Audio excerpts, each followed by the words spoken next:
સમાચારની શરૂઆત કરીએ તો અમરેલીથી સમાચાર પ્રાપ્ત થયા છે। તો અમરેલીથી સમાચાર સામે આવ્યા તો અમરેલીમાં બાબરામાં બે લોકો ડૂબવાથી મોત નીપજ્યા છે। તો કૂવામાં ડૂબવાથી મોત નીપજ્યા। ધરાઈ ગામે વાડિયા કૂવામાં બે લોકો ડૂબ્યા હતા। તો વાડીના 130 ફૂટ ઊંડા કૂવામાં બે લોકો ડૂબ્યા હતા, જેઓ મોતને ભેટ્યા છે। સરપંચ દ્વારા અમરેલી ફાયર વિભાગને પણ જાણ કરવામાં આવી। તો ફાયર દ્વારા જહેમત બાદ બંનેના મૃતદેહને બહાર કાઢવામાં આવ્યા। તો ડૂબવાથી મોત થયા છે। કૂવામાં ડૂબવાથી મોત નીપજ્યા। મૃતદેહને પીએમ માટે હોસ્પિટલ ખસેડવામાં આવ્યો। તો પોલીસ ફરિયાદ નોંધી સમગ્ર મામલે તપાસનો દોર શરૂ કર્યો છે। આ મામલે પોલીસે કાર્યવાહી હાથ ધરી। વાડીના 130 ફૂટ ઊંડા કૂવામાં બે લોકો ડૂબ્યા હતા અને જેઓ મોતને ભેટ્યા છે।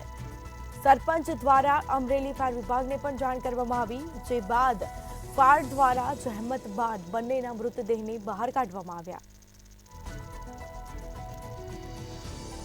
તો અમરેલીના બાબરામાં બે લોકો ડૂબવાથી મોત નીપજ્યા છે।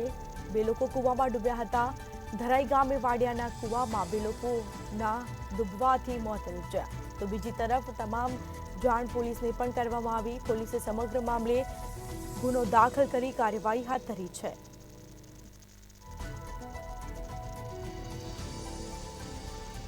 તો ફાયર દ્વારા જહેમત બાદ બંનેના મૃતદેહને બહાર કાઢવામાં આવ્યા। મૃતદેહને પીએમ માટે હોસ્પિટલ લઈ જવામાં આવ્યો। સમગ્ર મામલે કાર્યવાહી હાથ ધરવામાં આવી। પોલીસે ફરિયાદ નોંધી અને તપાસનો દોર શરૂ કર્યો છે। તો સમગ્ર મામલે હાલ કાર્યવાહી હાથ ધરવામાં આવી। વાડીના 130 ફૂટ ઊંડા કૂવામાં બે લોકો ડૂબ્યા હતા, જેઓ મોતને ભેટ્યા છે। સરપંચ દ્વારા અમરેલી ફાયર વિભાગને પણ જાણ કરવામાં આવી। તો ફાયર દ્વારા જહેમત બાદ બંનેના મૃતદેહને બહાર કાઢવામાં આવ્યા છે। તો અમરેલીના બાબરામાં બે લોકો કૂવામાં ડૂબ્યા હતા, જેઓ મોતને ભેટ્યા।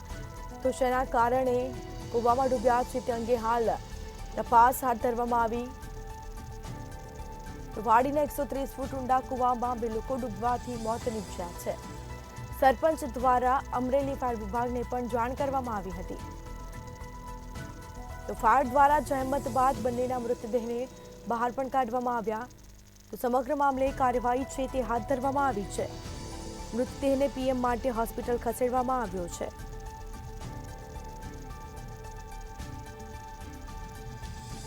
તો પોલીસે ફરિયાદ નોંધી તપાસનો દોર શરૂ કર્યો।